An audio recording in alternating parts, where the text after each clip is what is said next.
We're gonna kill you by one. We start from we went this, we went we're gonna empty the store, forget you own everything. You take your package, we go to Israel. You kill many crime here in Canada.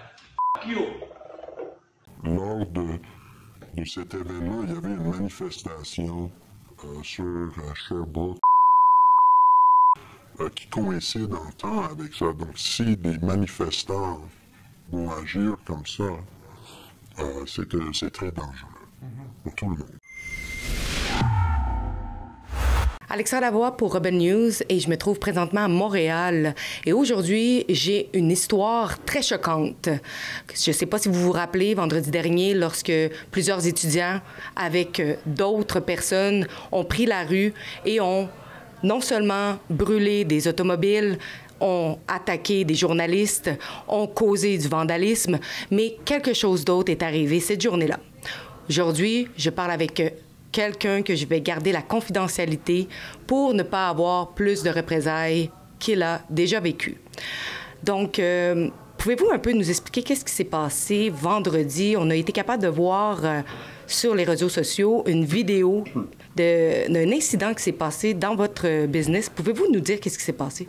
Oui, vers 1h20 l'après-midi, vendredi dernier, un homme habillé dans un manteau assez particulier rouge a ouvert la porte et commencé à crier des menaces à mort contre moi. Et il a nommé une collègue aussi qui travaille dans notre établissement. Et ça se passait assez vite, je pense que c'était une dizaine ou quinzaine de secondes et il partait par la suite. Et moi, j'avais entendu un peu de bruit, j'étais plus en arrière du commerce et quand j'arrive en avant, un de mes associés m'a raconté l'histoire. Elle était même pas certaine que ça se passait tellement vite. Elle me dit « Hey, je pense qu'il t'a fait des menaces mortelles. » Donc j'ai pris le temps pour chercher les vidéos. Ça m'a pris un peu de temps parce que c'est pas quelque chose qui arrive régulièrement. Mais finalement, j'ai vu les vidéos et effectivement, il mentionnait le nom de ma ville où j'habite. Je travaille mais j'habite. Puis il a pris le temps de bien nommer mon quartier. Il m'a suggéré d'aller en Israël. Je suis pas israélien, j'ai pas de passeport pour rien, donc je trouvais tout ça assez choquant.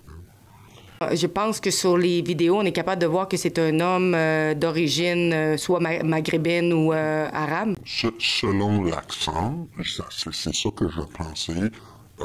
Ça semble être un accent en anglais, peut-être Maghreb.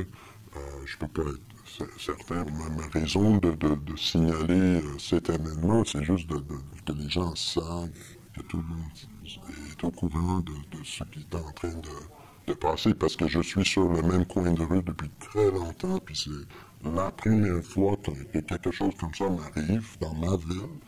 Et tout près, coïncidence, tout près de nous, lors de cet événement, il y avait une manifestation sur Sherbrooke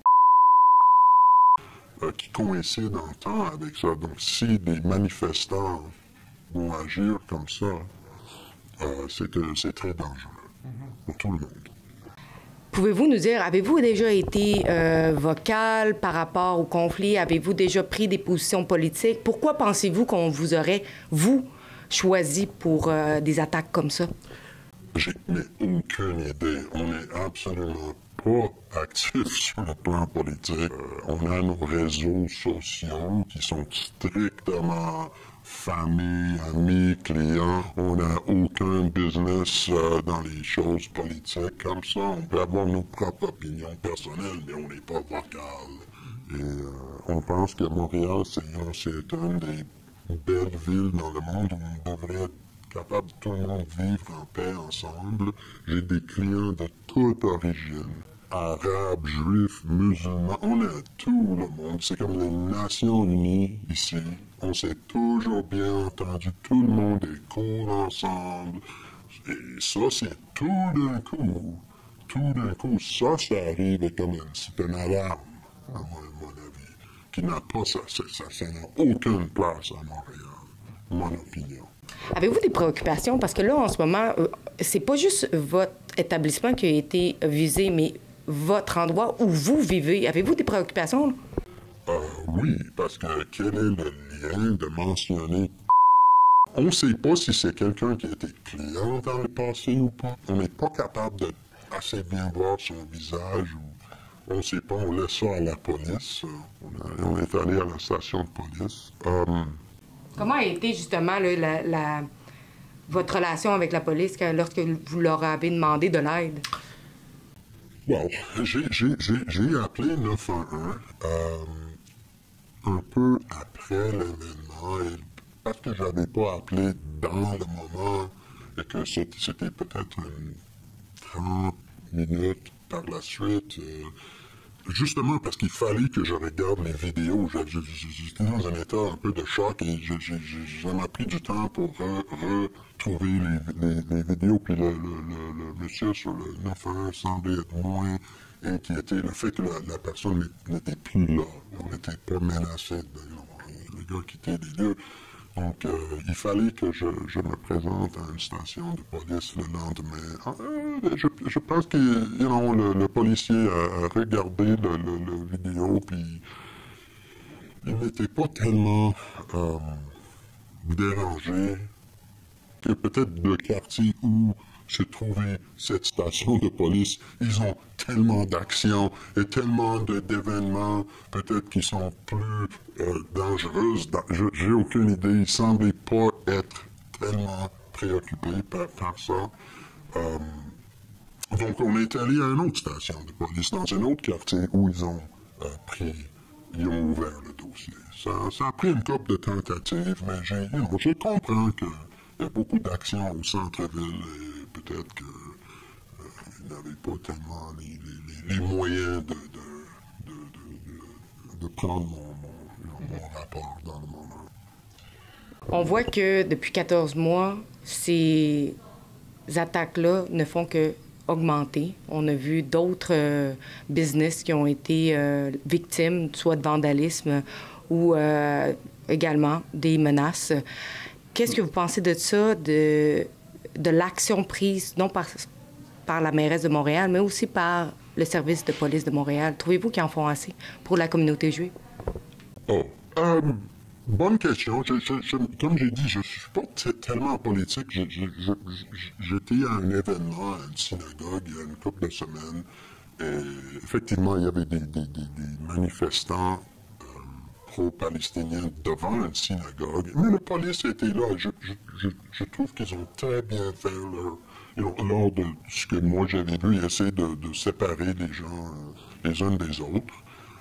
Et ils étaient là. Ils étaient très présents. Je dois dire, lors de cet événement, mais juste le fait que les manifestants soient devant une synagogue, je trouve ça déplorable.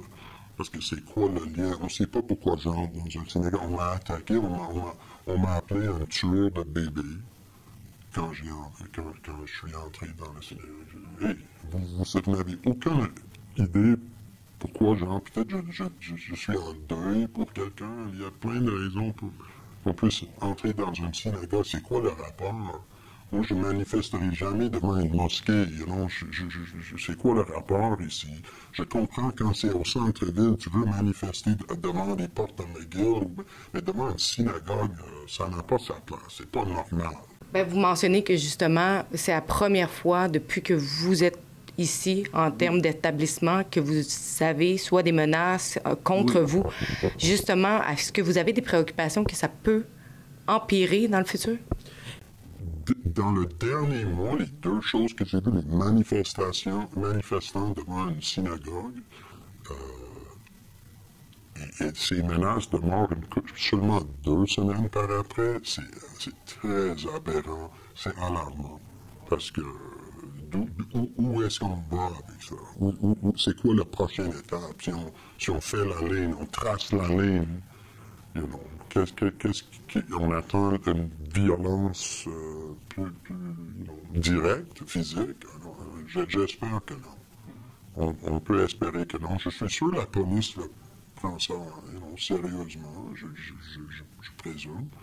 Mais il faut mettre ça la lumière, il faut mettre la lumière sur ces événements pour que les gens savent, hey, tu peux être un manifestant, mais attention à vos collègues, vos collègues manifestants qui vont venir menacer quelqu'un qui n'a aucun lien.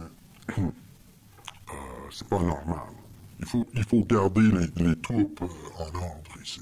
Par rapport à Valérie Plante, depuis le début, ça fait 14 mois qu'elle, oui, elle condamne un peu qu'est-ce qui se passe, mais de façon très légère, très souple, avec des petites publications Twitter, des fois pour banaliser un peu les situations. Pensez-vous que Mme Plante devrait être plus stricte et prendre position dans ce qui se passe? Oh, absolument. C'est pas du tout acceptable de voir le niveau de haine, de la haine et des manifestants qui bloquent les artères et des synagogues. Ça n'a pas sa place à Montréal. Mais tout le monde doit garder la paix et le respect des autres. Surtout dans une ville comme Montréal qui est déjà cosmopolitain. On n'a pas besoin d'importer les problèmes dans le reste du monde ici. Ici, il faut garder la paix et le respect mutuel en toutes ces communautés.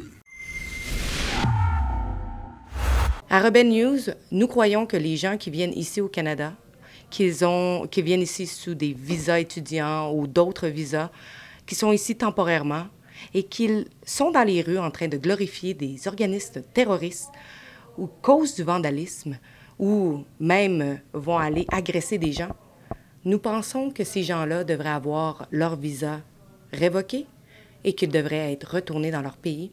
Si vous croyez que nous avons raison, allez signer notre pétition à deportamas.com.